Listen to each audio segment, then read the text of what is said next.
மக்களுக்கான பிரச்சனை என்கின்ற பொழுது அந்த நள்ளிரவே அந்த இடத்துக்கு போய் அந்த மக்களுக்கான அந்த தேவைகளை உங்களுக்கு நான் இருக்கிறேன், உங்களில் ஒருவனாக நான் இருக்கிறேன் என்று சொல்லக்கூடியவர் தான் ஒரு தலைவர், ஒரு தளபதி, எப்படி வேணாலும் சொல்லலாம். அந்த விதத்திலே அந்த ஒரு இக்கட்டான ஒரு சூழலில் மக்களுக்கு ஏற்பட்ட அந்த கொடுமையான ஒரு சம்பவத்திலே உடனடியாக களத்திலே இறங்கி பணியாற்றியவர் மாண்புமிகு தமிழக முதல்வர் என்பதை யார் ஒருவரும் மறுக்க முடியாது.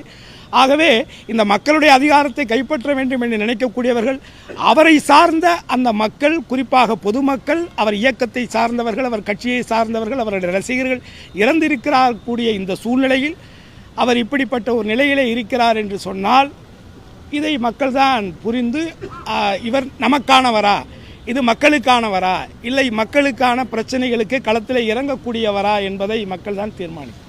பாஜகவை கடுமையாக விமர்சனம் பண்ணுறாரு. சிபிஐ விசாரணையை கூட விமர்சனம் பண்ணிருக்கு. அவங்களே சிபிஐ விசாரணை கேட்டிருக்காங்க, நீதிமன்றம் சிபிஐ விசாரணை உத்தரவு.